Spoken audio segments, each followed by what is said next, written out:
یہ گل و لالا کہ جن کو تو سمجھتا ہے مقیم، سبھی سرگرم سفر ہیں صفت موج نسیم۔ معنی تازہ کہاں ہے جسے ہم ڈھونڈتے ہیں، مسجد و مکتب و میخانہ ہوئے سارے عقیم۔ آپ سے سیکھ لے ایک حرف اسی حرف میں جل، خانقاہ والے ہیں اس دور میں بے سوز کلیم۔ جانا ان تکیہ نشینوں کی صفا کوشی پر، یہ ہیں سارے موئے زودہ و ناشستہ گلیم۔ ایک حرم میں انہوں نے کتنے بنائے ہیں حرم، اہل توحید یک اندیش ہیں لیکن دو نیم۔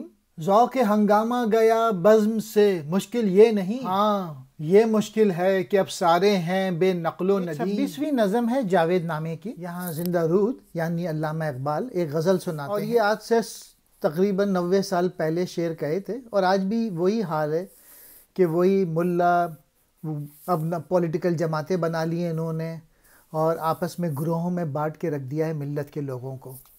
ایسا لگتا ہے کہ یہ شعر آج کہے ہیں انہوں نے، آج کے حالات دیکھ کے، یعنی جو ملا حضرات ہیں جو پولیٹیکل جماعتوں میں آ گئے، اقرا کسی سے نہیں کہہ رہے کہ پڑھائی لکھائی کرو، علم حاصل کرو، ریسرچ کرو۔ اب میں ایکسپلین کرتا ہوں ایک ایک شعر۔ تیرا یہ کہنا یہ گل والا غیر فانی ہے درست نہیں، اس لیے کہ یہ سارے کے سارے تو موج نسیم کی طرح راستہ چلنے والے ہیں۔ یہ جو مٹیریل چیزیں جو یہ ہم سمجھتے ہیں کہ یہ ہمیشہ رہیں گی، یہ ہمیشہ نہیں رہیں گی، کائنات کی ہر شے کو ختم ہو جانا ہے۔ پھر دوسرے شعر میں کہ وہ تازہ معنی یعنی جس چیز کی ہم کو تلاش ہے وہ ہمیں نہیں مل رہی، وہ کہاں ہے؟ نہ وہ مسجد میں نظر آ رہی ہے، نہ وہ یونیورسٹیز میں نظر آ رہی ہے۔ یعنی جس چیز کی علامہ اقبال کو تلاش ہے وہ کوئی بھی نہیں دے رہا، کوئی بھی نہیں پڑھا رہا، کوئی بھی نہیں سمجھا رہا۔ اپنے آپ سے لفظ سیکھ اور اس حرف میں جل جا، اس لیے کہ اس خانقاہ میں سارے کلیم سوچ سے خالی ہیں، ایک حرف سے مراد توحید ہے۔ آج کے صوفیہ بظاہر تو توحید اور اللہ کے لفظ کو استعمال کرتے ہیں، تلقین کرتے ہیں، لیکن در حقیقت ان میں خود اللہ تعالیٰ کے جلوے کے لیے سوز نہیں جو حضرت موسیٰ میں تھا، وہ جذبہ عشق سے عاری ہیں۔ لہٰذا ان صوفی حضرات، ان ملا حضرات، یہ ملا پولیٹیشین جو ہیں، ان کی طرف توجہ نہ دو، بلکہ خود اپنے ضمیر میں اللہ تعالیٰ کا نقش ابھار۔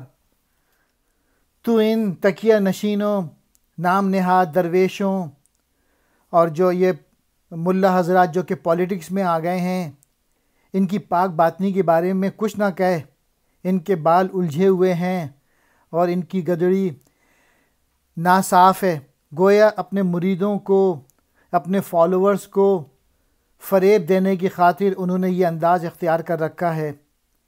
کس قدر یا کتنے حرم ہیں جو انہوں نے ایک حرم کے اندر بنا لیے۔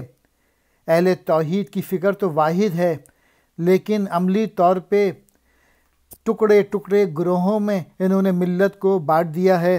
میں نام نہیں لوں گا، پتہ نہیں کتنے سارے مسلک اب کریٹ ہو گئے ہیں۔ پہلے تو نام نہاد درویشوں کی بات کی تھی، اب اہل مدرسہ یعنی عالموں یا ملاؤں کی بات ہے کہ وہ ان لوگوں کو توحید پرست ہونے کے میسج کے نہیں دے رہے، بلکہ الٹے سیدھے انتشار کے میسج دے رہے ہیں، فرقوں میں بانٹ رہے ہیں۔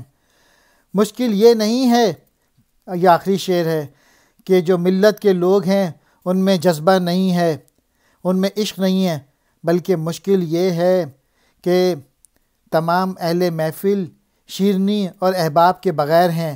گویا ملت کے جو لوگ ہیں ان میں مذہب کا جذبہ زندہ ہے، لیکن کوئی ایسا حقیقی رہنما نظر نہیں آ رہا جو ان کو صحیح جانب لے جائے اور ان کو یہ بتائے کہ عمل کرو، ایگزیکیوٹ کرو، علم حاصل کرو، اللہ پہ بلیو کرو، کتابیں پڑھو، ٹائم ضائع نہ کرو۔